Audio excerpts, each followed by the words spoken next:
السلام عليكم ورحمة الله. المشاهدين الأعزاء، كي دايرين؟ لاباس عليكم؟ بخير؟ كنتمنى تكونوا بخير وعلى خير ان شاء الله. اليوم غادي نقدم معكم الكيكه ديال الحمض.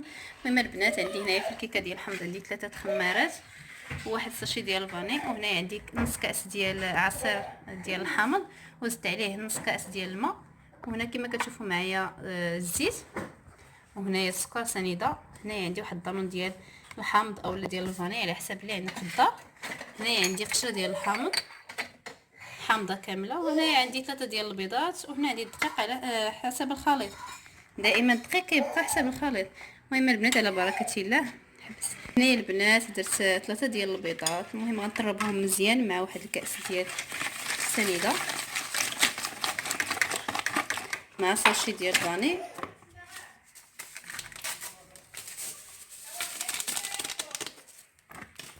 المهم هانتوما معايا باش ما نطولش عليكم، غنضرب هادو مزيان مزيان وغنرجع لكم. دابا من بعد البنات ما طربت مزيان البيض مع السكر هما كي كتشوفوا، غادي نزيد دابا غنزيد واحد الكاس ديال الزيت من بعد ما طربت البيض والسكر كما كتشوفوا معايا. غادي نزيد الكاس ديال الزيت شويه بشويه هكايا.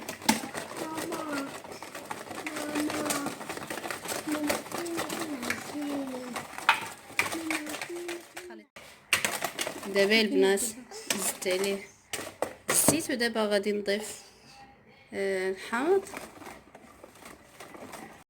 عفوا غنزيد هو الاول هذا حبسه وكتحيد.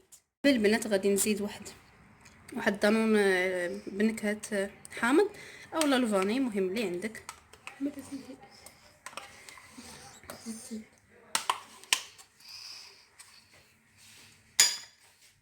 غنقرب مزيان، وغادي نزيد هاد القشور ديال الحامض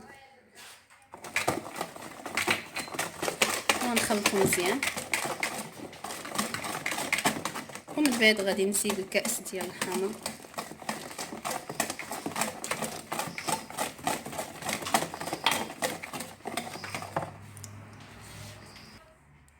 هنا البنات عندي دقيق حسب الخليط. المهم هنا راه غربلته وعاد غادي نزيدو هكايا، نخلط شويه بشويه مع ضروري خصو يتقبل.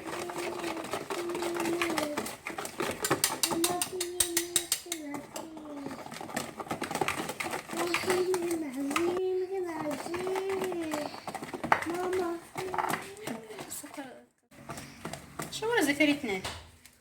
دابا البنات من بعد ما خلطت الدقيق مع جميع العناصر، دابا غادي نزيد الخميره.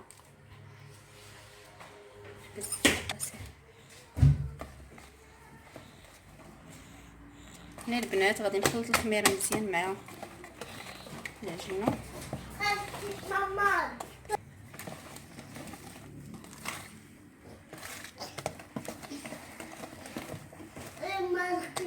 دابا غادي نخويها في المول وغندخلها للفران ان شاء الله، وغادي نشعلها، غنشعل فقط لتحت، وهانتوما معايا تشوفوها ملي غطيب ان شاء الله. ديما كيكه البنات الا بغيتو تجيكم طالعه كطلعوا الخليط هكايا باش يدخل الهواء وتنفخ لكم الكيكه ان شاء الله. صافي البنات، غنتلاقاو ان شاء الله ملي غطيب، راه غنتلاقاو ونزينوها ان شاء الله.